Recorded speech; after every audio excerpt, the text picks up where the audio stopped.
ఇప్పుడు ఇంకొక interesting example అండి. ఒకటి 1:1 పద్ధతిలో మేము కాల్ లెటర్స్ పంపించామని చెప్పాం. మీకు క్లియర్ చూస్తే కాల్ లెటర్స్లో ప్రతి కాల్ లెటర్లో వెనక చాలా క్లియర్గా బోల్డ్గా రాసి పెట్టాం. ప్రతి కాల్ ఏ క్యాండిడేట్ కూడా దీన్ని విభేదించడానికి లేదు. ఏమని రాసింది? The mere call letter is only for certificate verification and does not confer any right of selection. ఇంత క్లియర్గా చెప్పిన తర్వాత నన్ను ఎందుకు సెలెక్షన్ లిస్ట్ లేదు అని అడగటం ఎంతవరకు కరెక్ట్? సరే, ఇతను ఏకాంబరం కేసుకు వద్దాం. ఏకాంబరం కేసులో ఇతనికి వచ్చింది 125 ర్యాంకు. 7 వేకెన్సీలు ఉన్నాయి. 7 వేకెన్సీలో ఫస్ట్ 5 ఏమో మెరిట్ ప్రకారం వచ్చేసింది. లాస్ట్ 2 ఫిజికలీ హ్యాండిక్యాప్డ్ కింద వచ్చింది. అంటే ఇందాక నేను చెప్పినట్టు ఆ బీసీడీలో వీళ్ళిద్దరూ ఉన్నారు కాబట్టి ఖచ్చితంగా వీళ్ళిద్దరికే వస్తుంది.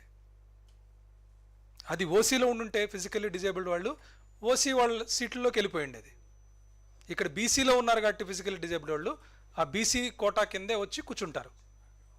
ఇక్కడ ఇతను అడగచ్చు, మాకు నాకు కాల్ లెటర్ పంపించారు కదా అని. ఇందాక చాలా క్లియర్ పంపించాను. This is only for verification call letter. ఇప్పుడు ఏమవుతుందంటేనండి, ఇక్కడ ఏకాంబరం కేసులో లేదా మిగతా వాటి కేసులో 2-3 సందర్భాల్లో కాల్ లెటర్ వచ్చినా సెలెక్ట్ కాకపోవడానికి కారణాలు 2-3 ఉంటాయి. ఏమిటంటే, ఇప్పుడు ఫర్ ఎగ్జాంపుల్ ఒకటి, నేను ఈ పర్టికులర్ కేసులో ఇతనికి 116 వరకు మెరిట్లో వచ్చింది, 125లో వచ్చాడు. ఇప్పుడు ఈ ఫిజికలీ హ్యాండిక్యాప్డ్ ఎవరైతే సెలెక్ట్ అయ్యారో, ఇక్కడ ఇద్దరు సెలెక్ట్ అయ్యారు. ఈ సందర్భంగా ఏమైందంటే, ఫిజికలీ హ్యాండిక్యాప్డ్ వేరే కోటాలో ఫస్ట్ సెలెక్ట్ అయ్యాడు. అంటే ఓసీ కోటాలో ఫిజికలీ హ్యాండిక్యాప్డ్ ఓసీనో ఎస్సీనో సెలెక్ట్ అయ్యాడు. అతను సర్టిఫికేట్ వెరిఫికేషన్లోనో లేకపోతే వెరిఫికేషన్కో రాలేదనుకోండి. సో అతను తీసి పక్కన పెట్టేసి నెక్స్ట్ ఫిజికలీ హ్యాండిక్యాప్డ్ ఎవరున్నారని చూస్తే అతను బీసీడీ అతను ఉన్నాడు. సో ఒకప్పుడు మనం ఫస్ట్ రౌండ్ ఆఫ్ వెరిఫికేషన్లో ఓసీలో ఉండే ఫిజికలీ హ్యాండిక్యాప్డ్ డిస్క్వాలిఫై అయ్యాడో లేకపోతే సర్టిఫికేట్లకు రాలేదో లేకపోతే అతనికి మెడికల్ ఇన్వాలిడేషన్ అనే కారణం వల్ల అతను తీసి పక్కన పెట్టడం వల్ల నెక్స్ట్ ఫిజికలీ హ్యాండిక్యాప్డ్ బీసీ ఉన్నాడు కాబట్టి నేను బీసీలోనే కూర్చోబెడతాను. సో ఆ బీసీ అతను వచ్చాడు కాబట్టి ఇతనికి కాల్ లెటర్ వచ్చినా కూడా, అంటే వెరిఫికేషన్ లెటర్ వచ్చినా కూడా సెలెక్షన్ కాలేదు. అలాగే ఇంకొక సందర్భంలో 2-3 పోస్టులకి ఒకే క్యాండిడేట్ ఎలిజిబుల్ అయి ఉండొచ్చు సర్టిఫికేట్ వెరిఫికేషన్ కోసం.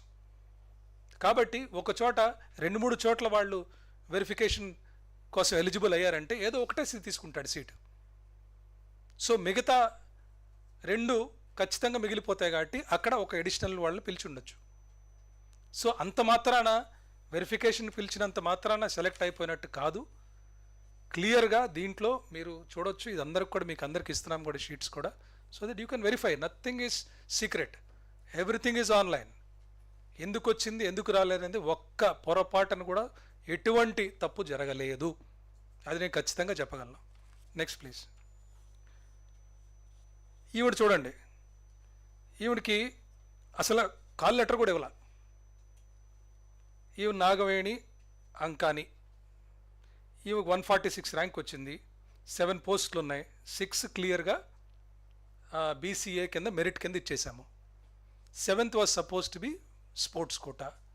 సో స్పోర్ట్స్ కోటా కింద బీసీఏలో ఇంకో క్యాండిడేట్ ఉన్నారు కాబట్టి, ప్రగడ కళ్యాణి ఉన్నారు కాబట్టి ఆవిడకి న్యాచురల్గా వస్తుంది యాజ్ పర్ రూల్స్.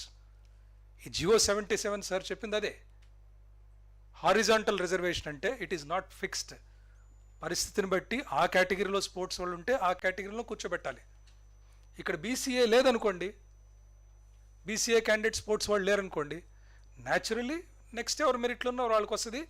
ఏ కోటాలో స్పోర్ట్స్ వాళ్ళు ఉన్నారో ఆ కోటాలో వెళ్ళి వాళ్ళు కూర్చుంటారు. ఇది క్లియర్ డిఫరెన్స్. అందరినీ గమనించాలని చెప్పి నేను విజ్ఞప్తి చేస్తున్నాను. Next please. ఈవిడ షేక్ నసీమూన్. ఈవిడికి 43వ ర్యాంక్ వచ్చింది. కానీ ఇక్కడ ఏంటంటే చూస్తే ఈవికి అసలు ఎందుకు ఈమె ప్రాబ్లం ఏంటో కూడా అర్థం కాల. మెరిట్లో 3, 4, 30 రెండిట్లో అయిపోయింది. కానీ ఇవికి సర్టిఫికేట్ వెరిఫికేషన్ ఎందుకు పిలిచామంటే ఇందాక నేను చెప్పాను కదా, ఇంకో చోట వాళ్ళు అప్లై చేసిన వాళ్ళు అది సెలెక్ట్ చేసుకొని వాళ్ళు వదిలేసుకోవడం వల్ల అలా వీళ్ళని పిలిచి ఉంటారు. సో జస్ట్ బికాస్ ఒక క్యాండిడేట్ని పిలిచానంత మాత్రాన మెరిట్లో కానీ లేకపోతే రూల్స్లో కానీ ఎక్కడ there is no violation whatsoever. Next please. Bandaru Yamuna, ఈవిడ 68th ర్యాంక్ వచ్చింది. మనకి 30 ర్యాంక్ వరకు మెరిట్లో వచ్చేసింది.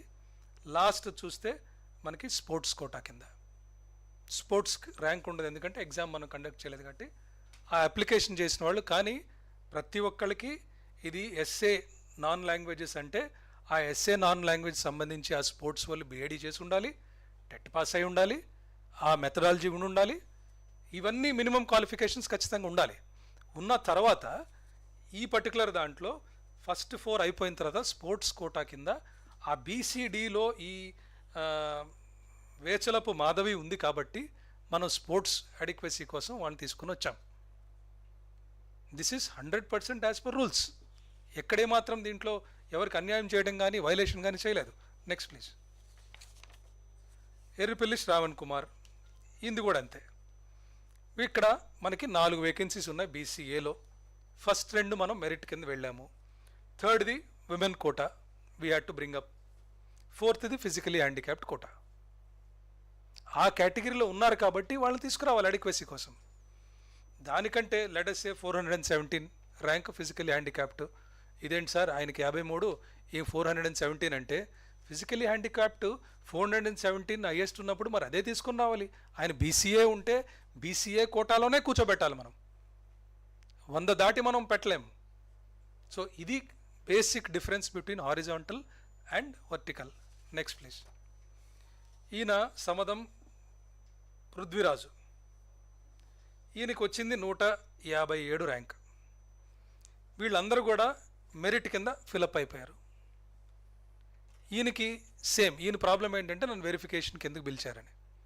నేను దాకా చాలా క్లియర్గా చెప్పాను. 2-3 సందర్భాల్లో క్యాండిడేట్ని పిలవటం జరుగుతుంది. మల్టిపుల్ రౌండ్స్ ఆఫ్ వెరిఫికేషన్ చేసిన తర్వాత ఒక్కొక్కసారి ఒక చోట డిస్క్వాలిఫై అయిపోతే ఆ క్యాండిడేట్ ఈ దీంట్లోకి వచ్చేయడం జరుగుతుంది. వచ్చినప్పుడు ఒకళ్ళు పైకి ఒకళ్ళు కిందకి అలా అడ్జస్ట్ అవ్వటం, that is part of the process. అంతేకాని ఎక్కడ కూడా అగేన్స్ట్ మెరిట్ ఎక్కడ చేయడం జరగలేదు. సో ఈయనకి చూస్తే అసలు what ever multiple rounds of మనం ఏదైతే వెరిఫికేషన్ చేసిన తర్వాత కూడా ఈయనకి 157 ర్యాంక్ మనం స్టాప్ చేసింది 141 దగ్గర. ఏ రకంగా ఈయనకి ఉద్యోగం వస్తుంది? ఏ రకంగా వైలేషన్ జరిగింది? మరి ఇక్కడ అన్యాయం ఏంటో నాకు అర్థం కావట్లేదు. Next please. ఎరిగిన పోయిన శ్రీనివాసులు, ఇక్కడ బీసీడీ కేటగిరీ. అంటే ఇవన్నీ కూడా వార్తాపత్రికల్లో కానీ లేకపోతే సోషల్ మీడియాలో మాకు అన్యాయం జరిగిందని చెప్పినవన్నీ మేము స్పెసిఫిక్గా తీసుకొని, నేను మొన్న కూడా చెప్పాను, నేను ఏమి దీంట్లో దాపరికం లేదు, no secret. Anybody has any doubt we will verify, please come. ఎక్కడ ఓపెన్గా పబ్లిష్ చేసామని చెప్పాను, ఆన్లైన్ ఉన్నాయి, ఎవ్రీబడి హ్యాస్. ఎక్కడ మేము కొంతమందికి ఎస్ఎంఎస్లు పంపించి అన్నీ ఖండించాను. I said no such thing was done, అన్నీ ఓపెన్గానే చేసాం. ఇది చూడండి, ఇది కూడా అంతే.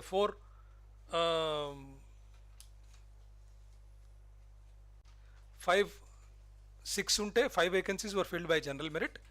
6th one was ex service men. Ex service men ఆ బీసీడీలోనే ఉన్నాడు కాబట్టి ఈ పోస్ట్లో అప్లై చేసిన దాంట్లో ఖచ్చితంగా ఆ రిజర్వేషన్ ప్రకారం ఆయన తీసుకొని వస్తాం. ఇప్పుడు ఒక మెరిట్కి జనరల్ కేటగిరీకి ఎస్సీకి ఎస్టీకి వీ కెనాట్ కంపేర్.